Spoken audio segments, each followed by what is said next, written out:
All right, so we are at 3:30, so we're going to get started.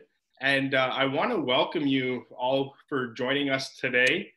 Today I have with me Natasha Feghali, real estate investor. Of course, my name is Darren. I'm from Tenantcube.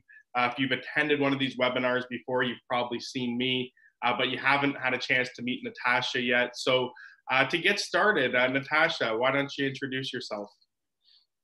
Hi, everyone. My name is Natasha Feghali, and I'm a founder and investing partner with Feghali Group, Inc. And we have multiple homes in the Windsor-Essex County area, as well as rental spaces. We also manage for out-of-town investors. Excellent, excellent. And today, Natasha and I are going to be discussing a screening and selection process, one that you can build, which will, not only help you now, but help you for the length of your career in real estate investing or property management or whichever angle you're coming from. And we're going to explore not only what kind of actions you need to take, but how you can go ahead and build the process with those actions. But Natasha, before we get started, it's been some pretty gorgeous weather these last couple of days. Have you had a chance to venture outside yet and get some of the sun that's starting to come through? I try to, Darren. I really do. I try to go for a walk every day. I really love exercise, so I try my best to get out and go for a walk and just get away from the computer as much as I can. Yeah, that's actually probably a really good idea. I think with all these Zoom meetings everybody's been doing this year, and with everything being at distance from COVID, I know at least for me personally, the amount of time I've spent in front of a screen this year has been pretty heavy. So that's good that you've been able to get out a bit. I don't foresee Zoom meetings going away, though. I think there is a place for them. Yeah, absolutely. I don't think they're going away either. I mean, I think one thing I've noticed, and I'm sure a lot of other people have, is that with respect to Zoom meetings, they are pretty convenient, even though it can be tough being in front of the screen all the time. I think now that unless it absolutely has to be in person, we may be seeing a lot more of the Zoom meetings. Yeah. But I don't know about you, but I've always enjoyed, just seeing people being 4 or 5 feet in front of them and just having that conversation, especially when it comes to the topic that we're coming to today, screening and selection, just having a conversation with somebody, trying to get that gut feel from them. But I think you're right. I don't think Zoom conversations are going away anytime soon. No, I definitely don't think the Zoom is going away. And I also think that this would be an excellent tool for if you're interviewing tenants as well. Just because you never know what their level of comfort will be going forward. There are people that may never leave their homes again, and we have to understand that and just be mindful of it. So it's really important that I think we have platforms like this just to ease the level of comfort for tenants, or even meeting with out-of-town investors and so forth. Like, it just really makes it a lot easier. It definitely facilitates things. Right. And in your position as a real estate investor, have you had to take a lot of the meetings that you would traditionally take, whether it be with other investors or networking, or even in a selection process when you're getting a rental unit out? Have you seen a lot of that go to Zoom in this space this year, or I guess this last year now? Oh yeah, definitely. I mean, we're basically 100% online anyway. Right. So it wasn't as if it was a big drastic change. Mm-hmm. However, I would say a lot of the paperwork and litigious things, we had to do them online. I spent all of 2020 in court, so we did all of that online and basically over Zoom. However, as for tenants, my other tenants, we have not had much movement. The only movement that I have is basically circular. So tenants go from one house to the next. I don't really have to screen in new tenants. They mainly go from one property to the next. And I'd like to say that it's because we are a people-centered business, not a profit-centered business, because at the end of the day, I'm going to make money no matter what. As long as the market is moving, I'm always going to make equity. So I ensure that people have a rentable living, which means that their rent doesn't go over 25 to 30% of their salary. Right. Yeah, no, and that makes a lot of sense. But with the digital side of it, I mean, funny enough, when we started Tenantcube, and for those of you who are unfamiliar with Tenantcube, just to give you a little bit of a background on what it is a digital version of your tenant onboarding process. So I'm sure Natasha can speak to it. Traditionally, it's been something where you would, perhaps meet somebody in person, they would exchange some papers with you, they would try and show you their pay stubs, and these items could come in many different forms and many different locations. And even prior to COVID, before everything really experienced levels of mass adoption in a digital sense that you hadn't seen before, we were already working on it. So it was just a really, in a way, convenient time that we started the project and what came to be happened. Because we've seen that mass adoption in other things like Zoom and some of these other areas. So that's something that I think we'll continue to see, and I guess you agree as well. But with respect to things going digital, outside of that, what is one of the important, some of the important reasons why you'd want to really have a good process in place when you're doing tenant selection or when a vacancy does appear? Why is it important to make sure that you have a process in place, even if it's not digital, but what is the importance of having a process? I think the importance is that you don't want to find yourself in a difficult situation. And because we live in a litigious society, and because there is this seeming tension that always seems to be an underpin of tenant versus investor, investor versus tenant. And I don't like to use even the term landlord anymore. We're housing providers at the end of the day. Right. And some of us are providing more housing than our respective governments. So I would like to say that it's very important that you understand who is coming into your home, especially if you're like myself and most of your properties are multifamily. You're not only responsible for the property, there are other lives that are living in your home. And it's important to ensure that they're living in a healthy and safe environment. So that's very, very important. I think that a platform like Tenantcube facilitates that. And I'll explain why, because everything that you need to do from a cradle to grave is on the site.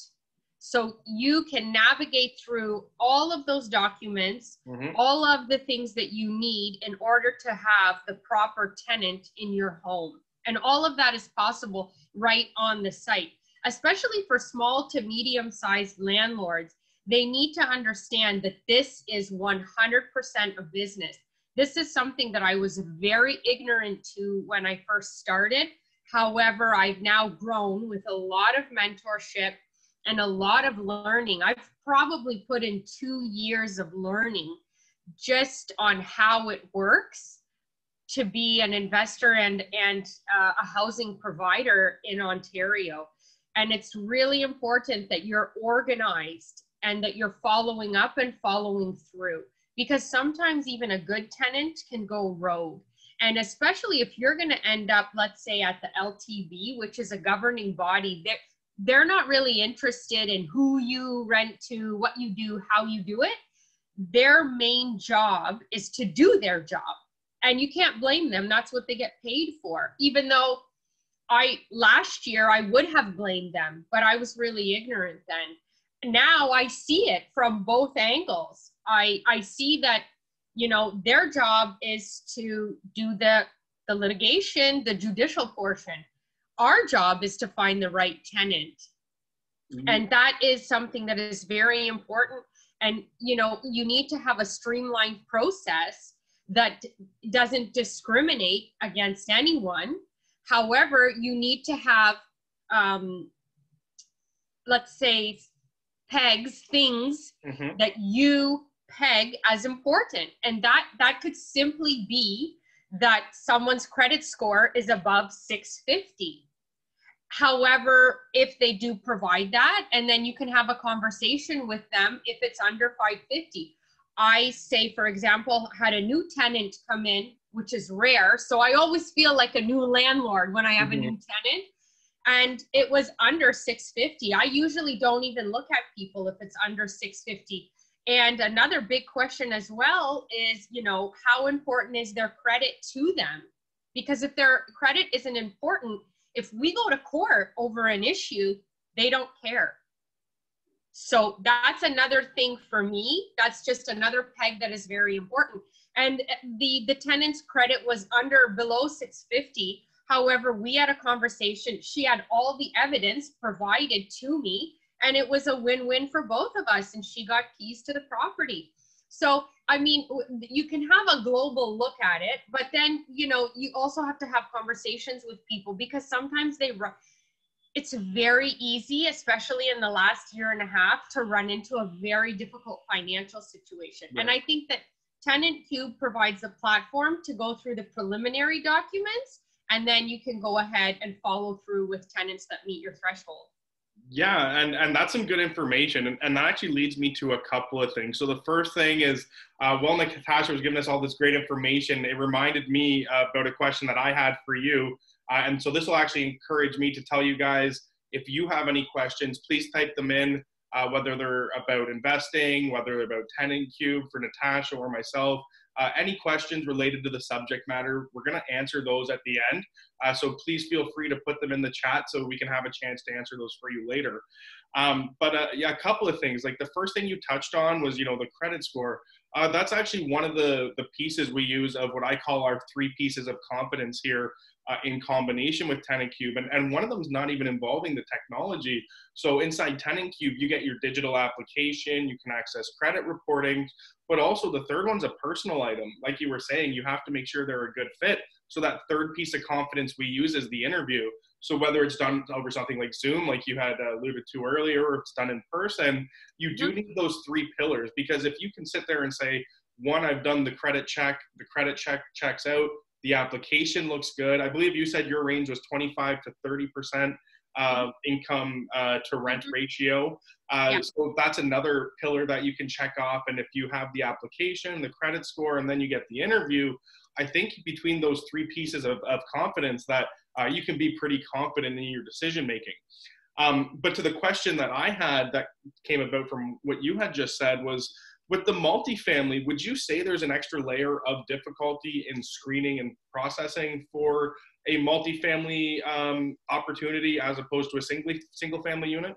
You know what? I would say that what I learned from one of my mentors is that it's better to pair like-minded individuals together. And so that's something that we've tried to do. Is if you have a building, let's say, and you have, say, on the main floor, more of a senior tenant, you might not want to have a baby living upstairs and 3 little toddlers. You might want to reverse that so that the kids are on the main floor, so that the noise wouldn't be so distracting, and the pitter patter of little feet running around. So you try your best to make sure that everybody's kind of with like-minded people, so that you're not disrupting the harmony of the environment. And that's very, very important, I find, when with the multifamilies. As well, if you have multifamily, you may have tenants who have been there for 5, 10 years, depending on how long you've been an investor, and then you're bringing in a new tenant. So what I've done in the past, something that I also learned from a mentor, was I made sure that the other tenants that are living on the property were involved in the process of seeing who's coming into the property. Interesting. Just to ensure that everyone's able to cohabitate. Because at the end of the day, the main goal is peace. Everybody's living in peace. Everybody's paying. Everybody's happy. In real estate, everybody needs to get what they want. And it even goes for tenants as well. And I feel that if tenants are happy and they're living in peace, they will stay. And that's what you want. You want them to stay. Matter of fact, I was on a call today with our lawyer. Not only are we going to do rent freeze 2021, I'm also doing rent freeze 2022 because people have been off of work for a year and a half. I don't know about other people, but if you spend like I spend, I mean, you're going to need a rent freeze for the next 10 years. Like, no, that's a joke. I'm not giving any suggestions to others, but we are going to do a rent freeze for the next 2 years because I want to keep my tenants. I don't want to lose them. I want them to stay with us and be happy, as well as, you know, remain on the property because I know them. I know their history. I know their patterns of behavior, and we would like to ensure that they have that longevity with us. So that's a really important as well, especially with multifamily. If you have a revolving door of tenants, I would actually caution the investor to kind of look at what they're doing and maybe refine that. Now, with that being said, when we're looking at corporations, large, you know, 100-unit plus buildings and so forth, those are different animals, those kinds of commercial properties. I can't speak to that. I can only speak to the small, medium-sized landlord, where the real bread and butter is to keep and retain that awesome tenant. It's like it's like a business. If you owned a business and you have an employee that's awesome, you want to retain them at all costs. It's the same thing I would suggest as a housing provider. Well, yeah, and I mean, that's the ideal thing. Like a lot of times when people come through to Tenantcube and they ask us, well, listen, we just want to find, you know, good people. What are the tips or the secrets? And, you know, again, I always go back to process. But, you know, something you can probably speak really well to our guests here, you know, what are some of the difficulties that you've seen maybe new people get into, or people who are just starting to move from that first property, that second, third, you know, even half dozen properties? What are some of the difficulties they have when it comes to getting to that ideal spot where you filled out your locations with, you know, great tenants throughout? You know, what are some of the key things they can look for in strong tenants? Oh, what are the key things they can look for in strong tenants? I would say, first and foremost is lifestyle. Just ask the tenant, what kind of lifestyle do you have? Some people are homebodies. They like to be home. They enjoy their home. Other people are really social, like myself. They love to entertain. You might not want to put an entertainer, someone who loves to have people over all the time, with a homebody. I mean, you know, it's just simple things like that. And I would also caution to again, as I said, and I mean really to say this non-discriminatory, but spending habits is something that you need to ask. And that's why sometimes we ask, if we see that low credit score, but we know that they're an awesome, strong candidate, we'll ask them for 3 months of bank statements so that we can track the spending, so that we know that if we're going to house them, we're not going to put the two of us in a difficult situation, because it is business at the end of the day. And if we do need to go to court, we're going to court. So I'm very clear with the tenants. I'm only asking you for this because I want to make sure that you have been paying, and that, you know, you've been taking care of your duty, you know, with your credit. So that's one thing. Again, another thing is, you know, you may want to talk to tenants just about their expectations of you and share your expectations of them on the property. I mean, for us, we take care of all the lawn maintenance and all of that. So that's not something, we take care of all of that. So that's not something that I would ask of tenants, but there are landlords who, you know, they ask their tenants to do that. I mean, that's a separate conversation, you know, that somebody may want to talk about at a different date in regards to, you know, those kinds of things. However, I think it's really important just to have a conversation and get a feel of your tenants and find out who they are and what exactly it is that they're looking for from you as a landlord, and vice versa. But as you said, there are the things that need to come first, and as you called them, like the pillars of confidence, which is basically, you know, their credit. I don't know, everybody kind of has a different number when it comes to credit. We also ask for references as well. And so that's very, very important. And I know that that's on the site as well for Tenantcube. And I think references speak to a person's character more than anything. Yeah, and I mean, I think you nailed it. And yeah, we are actually going to do a quick show of the digital process that we use here at Tenantcube. I know you've been through it, and you've you know, given us a really great background on how you can do that. But before we get to it, I want to remind everybody we're also going to be giving out today a copy of our ebook, which is the screening and selection ebook, which will tell you exactly what kind of things you should be looking for, how you can go about finding the right tenant, and the process that you should take. So we'll be sharing a link with that. Yeah, and we'll be sharing a link with that at the end. And one last question before I get into it. You know, with COVID kind of looking like it's coming towards the end here, and it looks like we've got some nice weather coming. I'm sure you know the rental market was a roller coaster through 2020 and 21. It had some real lows with respect to not only the vacancy level, or some highs with the vacancy level, but some lows with the rent price, especially in larger metropolitan areas. What do you think, you know, and I don't want to put you on the spot on this one, but what do you think that we could be looking like as we kind of move, I would say, to the end phase of COVID and into the recovery stage? What do you think the rental market could look like? Is there still, you know, lots of opportunity for growth here? Oh, I think there's always going to be, you know, I'm an optimist, or else I wouldn't be in the business. I've made more money during COVID than I did in the last 6 years, and flipped more deals.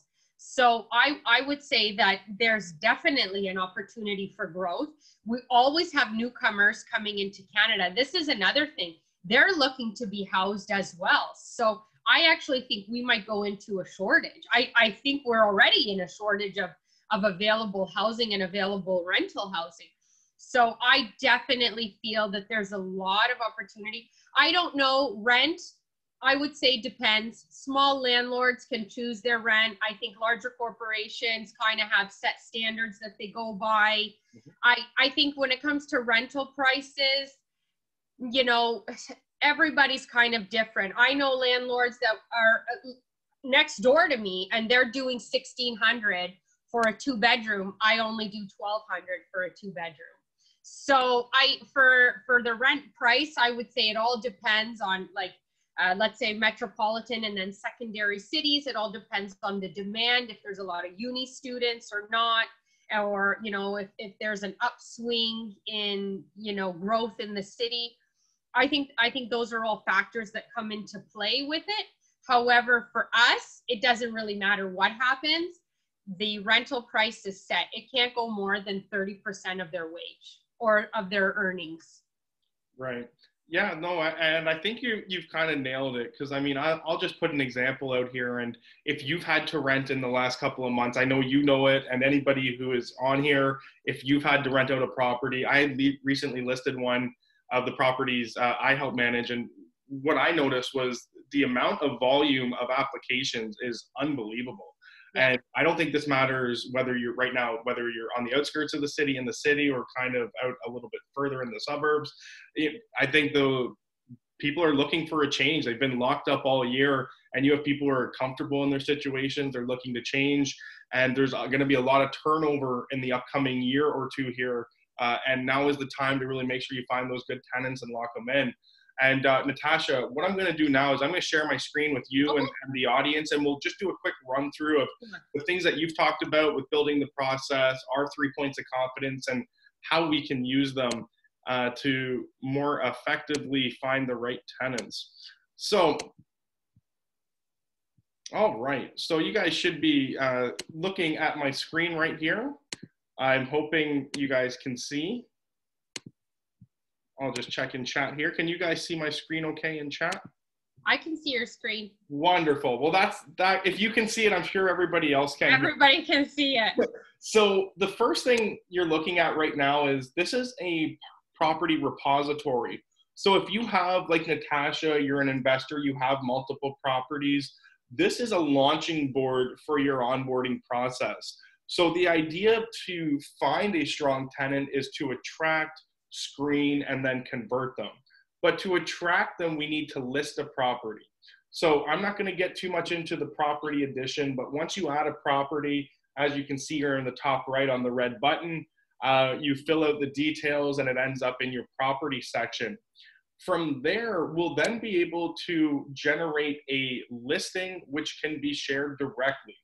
Now, a property listing is going to look something like this. So you now have a custom page which has your property, all of your details, your email, your phone number, which is great. If you're an individual landlord, you're only managing a couple of properties, those are most likely going to be your key items.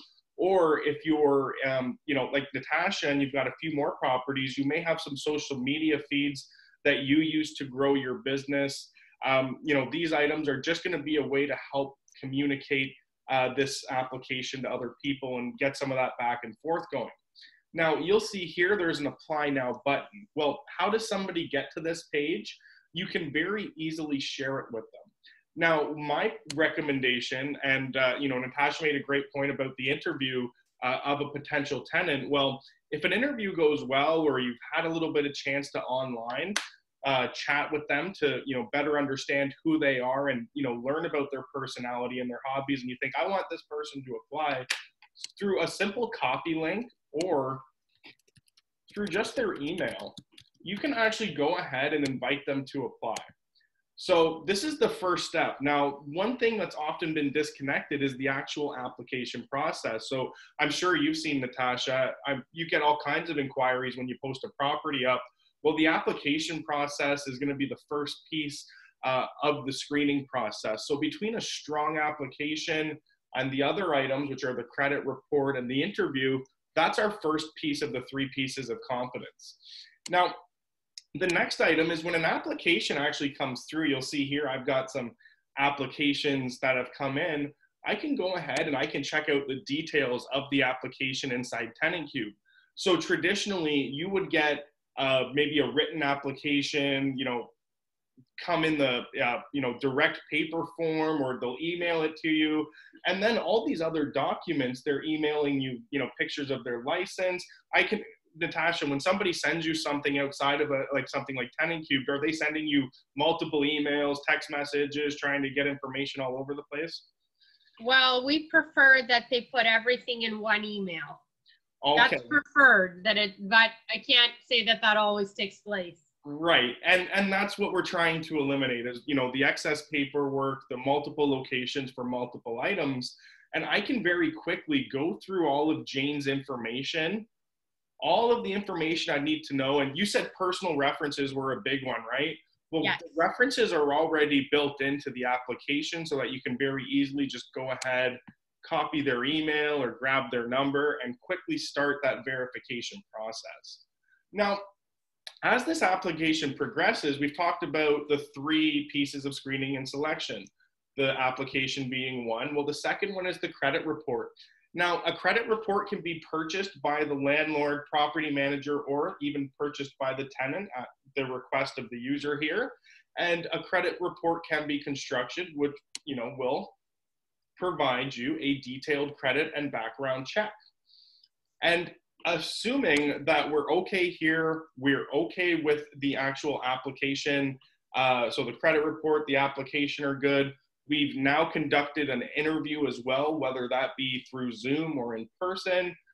We can go ahead and we can assume that this person is probably a strong selection. So today, this is just a very brief overview, but you can see here how you can quickly request and receive applications, verify the information, verify the screening, and when you go ahead to actually convert a potential tenant, inside Tenantcube, you can go ahead, you can generate a copy of the Ontario lease, request the first payment, and request tenant insurance. Now, all of this is integrated, and when a lease goes out to a potential applicant or applicants, these are digital versions which go out to all the appropriate parties and all come back to your account. So I'm just gonna stop sharing here. That'll give you a good idea of exactly how you can find an appropriate tenant using Tenantcube. But Natasha, I know it's not always as simple as just getting online and trying to, fill out an application this way. Everybody's got a couple of, little tricks that work well for them. Would you say there's any, last piece of advice before we get into the question area for people, when it comes to picking a tenant, they're just not sure what to do, what kind of tenant to pick? What's just one piece of advice you can give them to take away from this webinar today? Oh, I would say research, research, research. You have to research the person that's coming into your home. These are $500,000, $1 million investments.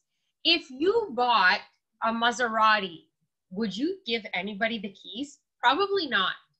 So you have to see these as investments, and you're a business owner. Research, research, research. Who's coming into your home?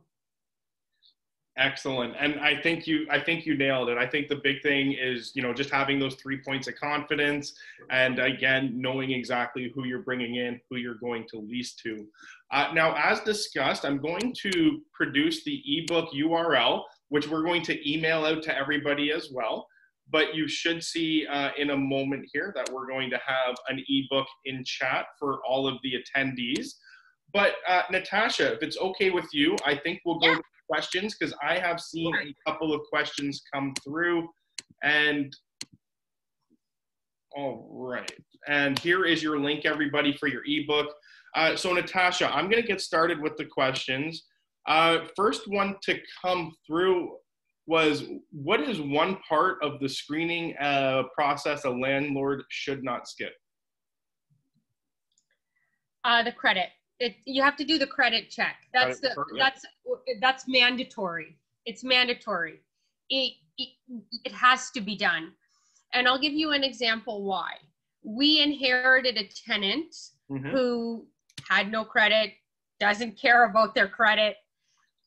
The investor who was selling the property, I think just to get it sold, made it seem as though this tenant was paying. Well, they didn't. We inherited a non-paying tenant who then went on to non-pay for 12 months. Now, with that being said, we went to court. The tenant never paid. They don't pay, they get legal aid, they don't care. We can now take them back to small claims court for all of the damages and all of the incurred costs. They don't work. They don't care about their credit. Not that working is indicative of credit or not, but in this case, they don't care. So me going to court to recover my costs is useless. But if you have a tenant, working or not, that cares about their credit, has all their ducks in a row, you both know that if anything was to go wrong, you're going to the Landlord and Credit Bureau, you're filing their name. They can't even get a cell phone, as another investor would say, without seeing your face for the next 7 years. So it's very important that a credit check is done. And as terse as that sounds, which I don't mean it to be that way, but it has to be that way. You have to ensure that they care about their finances and that they have a healthy financial history in order for them to be a positive and, a responsible tenant. Great. No, that's a wonderful answer. And I mean, again, that's why it's in, what I use.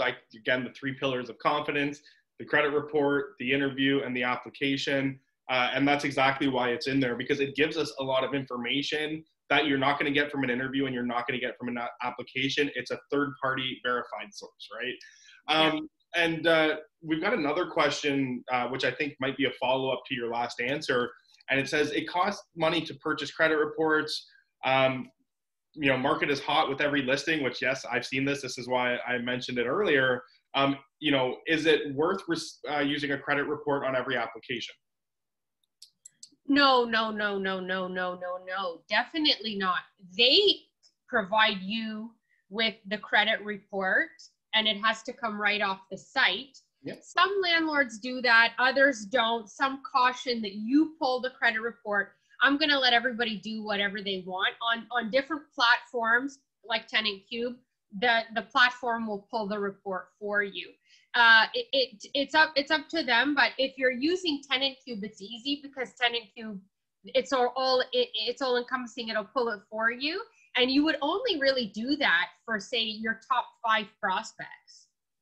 what's the big deal? For me, as I said earlier, Darren, I am definitely in the people business. So if I'm going to pay whatever it is to pull the credit report now, it doesn't matter, because in the long run, I'm going to make that up times 12, you know. But in most cases, that's the tenant's responsibility. In a lot of cases, that would be the tenant's responsibility to make sure that that is provided, or to pay for that to be provided. And then what you can do as a courtesy is just pay them back the 22 or 25 bucks that it is. Mm-hmm. Just, you know, you could just pay them back that amount, like give them a check for 25 bucks, you know, after 6 months of being a good tenant. Why not? I'm all about that. I know that a lot of landlords are not, but I'm all about just, you know, having a really healthy relationship with the tenant. So you can always give them a kickback of 25 bucks. Hey, thanks for doing that. You've been awesome. Here you go. Yeah, and I think you nailed it again. And I got another question here. And I think we'll take one more after this. You know, what are some reasons we can provide tenants for declining an application? So I'm going to actually twist this one. Do you need to? No. Okay, great. So the best thing you can do is, you know, just let the person know that it has been taken or it's not been selected. You don't actually need to give a reason, or should give a reason. Unfortunately, at this time, you haven't been selected. It's very important that you do that. We live in a litigious society. Mm-hmm. They could find a hairline strand. Right. Anything. Again, I don't want this to sound terse, but anything can be found. You can put yourself in hot water. Unfortunately, at this time, you haven't been selected. That's it. No, and I think you nailed it too, because I mean, even on the other side of things, I would say in the earlier stage before you're finalizing it, you may not even get a chance to screen all the applicants. If you have 200 people, you may not even get the initial hello, how are you doing out of the way for everybody, just due to pure volume. So yeah, sometimes I think the best thing you can say is, you know, just to keep it silent sometimes. And the last one is actually regarding the software. So I can field this one. It's how much of the software you just showed.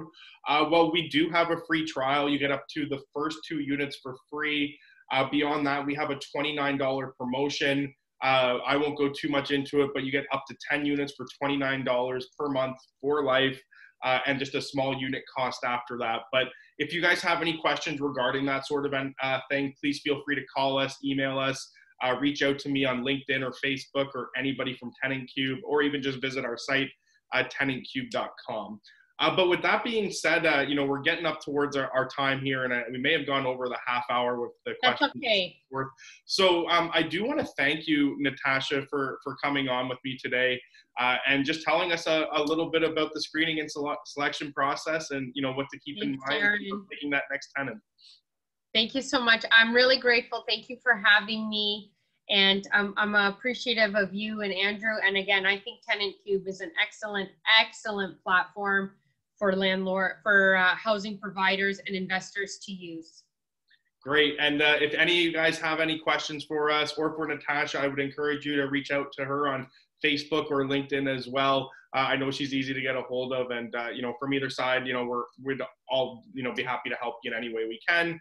And with that being said, please go ahead, check out the ebook. We'll email you out a copy and the copy of the webinar as well. And we look forward to seeing everybody during the next one. Thank you.